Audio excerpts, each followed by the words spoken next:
Իրանցի ջանքերով ստեղծված մեր մեծ երկիրը, որը որ տարածվել է իր 15 նահանգներով, այս մեր ծովերի մեջ սերտորն է այստեղ գալիս, ջերկրականն է այնտեղ, բացվից եւ այստեղ այս ամբողջ մեծ հայքի տարածքով, ոնց որ տարածված է եղել մեր հայոց Տիգրան Մեծի ժամանակաշրջանի թագավորությունը։ Ուրեմն այս Տիգրան Մեծը շատ լավ քաղաքագետ է։ Բացի պետականորեն ինքը ոնց որ ստեղծելով եկյա, ամուր, կարգին պետություն, նաև առաջիններից մինը լավ, որ ստեղծեց դրամնին։ Համի սաղս այդ դրամի այդ կոբեկնին, ստե կաբեկնին ասած, կաբեկնին սես տնեմ կախում ենք և այլն, և պատիրասմ եք Քրիստոսից առաջ 95-ից 55 թվերին, այն ոնց ասեմ, այն հեղինակությունն է ունեցել սաղ աշխարհը, որ այդ մեր Տիգրան Մեծի կոբեկնին ես իմ աշխարհի որ ծերից քթել բերել է։ Ինչ է նշանակում, որ մենք Արտաշիսյանների ժամանակում եղել ենք նաև առևտրական առումով շատ կարևոր հանգույցային շրջանում, այսպես խաչմերուկային այսպես տեղում, եւ մեր հետ առևտրաշրջանառության արդյունքում մեր դրամն մինչև Չինաստան քնացել են։ Այսինքն մինչև ես ինձ որտյան քնացել են ու բերել են ու աշխարհի ծերից կարաս գտնես։ Առաջանալ մի քիչ արդեն հասնենք մեր պատմական Հայաստանին և այսօրվա Հայաստանի Հանրապետության լավագույն պահպանված նմուշներից մեկը և մեր առաջին նմուշը, որ կարանք տենանք այդ հելենիստական վաղտերի ստեղծած և այլն գառնու տաճարն է, որը լելա ամառանոց։ Մի հեր Աստծուն նվիրված ալ է, դե այն ժամանակ հələ այն վաղտերը քրիստոնեությունը չին կընդունել և դրա համար մենք ունեինք մեր դիցարանը և մի հեր Աստծուն էր գոնդել սա նվիրված և ստեղ արդեն կտեսնեք ցլակերպել արձանները, որոնք որ պահում են գառնու տաճարի իրաց թևերի վրա և ընդհանրապես հունական և հայկական մշակույթի խառնման արդյունքում ստեղծված այս տաճարն է։ Սա լելա ամառանոց հայոց թագուհիների, բայց այդ չի նշանակում դեռ, որ գառնին իր տարածքով ոնց որ չի ըլել։ Գառնին վաղուց ըլել է, տաճարը չի ըլել։ Գառնու տարածքը եղել է Կիկլոպյան ամրոցի տեղը, որը որ կա այնտեղ եղել է բնակել այդտեղ, ուղղակի տաճարը ետն են կառուցել։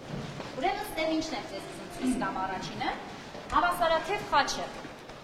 Խաչի առաջին օրինակը, որը որ մենք տեսնում ենք քարերի վրա, խաչքարի վրա եւ այլն, հավասարաթև խաչն է։ Այսինքն ոչ թե այս մասը, որը որ կա ուղղահայացը երկարը, այն թևի մասը հորիզոնականը կարճը, հավասարաթև է ինքը։ Սա խաչի ամենահին ձևն է, որ պահպանվել է մեր մեջ։ Եվ եթե դուք հանգարց ձեր տրնվերքը կամ ինչ-որ տեղում կտենաք ինչ-որ խաչքար, որի վրա հավասարաթև խաչ կտենաք, դուք կպատկերացնեք, որ դուք մինչև 7-րդ դարը, ընդհուպ մինչև 7-րդ դարը, գործ ունեք շատ հին գտածոյի հետ, շատ հին խաչքարի հետ դուք գործ ունեք, կամ ինչ-որ արել են շատ հնի հետ կապ ունեն։ Եվ արդեն մյուսները, որը որ գալիս են, էմինոնք, այսպես ասած, արդեն մի քիչ այդ խաչքարագործությունը, որ արդեն զարգանում է, գալիս է մեր մյուս խաչի ձևը, որը որ կա։ Տեսեք, ստեղ արդեն ուղղահայաց այս գիծը ավելի երկար է ինքը, թևերը մի քիչ ավելի կարճ են։ Եվ տեսեք, ստեղ ծաղկել են արդեն։ Սրանք կոչվում են բլթագնին։ Այս բլթագնին մեր խաչքարերի վրա իհարկե 10, 11, 12-ն հասավ իր այդ գագաթնակետին, այն վերին տեղերը հասավ, որովհետև շատ խաչքարագործ վարպետներ մեզ թողեցին այնց նմուշնի, որ մինչև սոր բերանը բաց համինը։ Ամենափրկիչ խաչքարը, ովքեր որ տեսել են, ամենահայտնի Սևանա Վանթինը, այդտեղ խաչելության տեսարան է ներկայացրած, որը որ չգիտեմ, եթե ձեզ օրինակ քար կամ ասենք փորձեք հələ մի հատ ուղիղ բան քանդագեք վրան, կարող է դաժե չլի։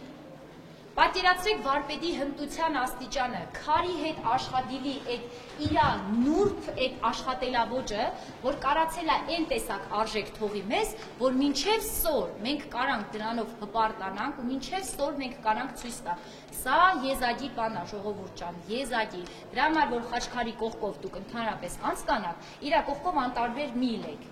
Իրան տեսեք, որ ինչ նմուշներ կան իր վրա, ինչեր է, տեսեք ստեղ ծաղկող խաչքարեր են, որոնք որ կան։ Ցորենի այդ կենտրոնական նշանը, որ ցույց տամ, ինքը ծաղկում է, խաչքարը բացվում է, ծաղկում է։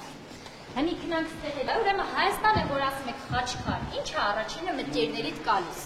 Օրինակ, որ ինձ ասում են խաչքար, իմ ուղեղս միանգամից քնում է նորատուս։ Նորատուս քնում է, որտեղ այնտեղ խելքից դուրս պահպանված խաչքարնի կա և նաև երեսմանակարեր իհարկե։ Դեր չեմ խոսում ջուղայի խաչքարերի մասին, ջուղայի խաչքարերը լրիվ մի ուրիշ աշխարհ են։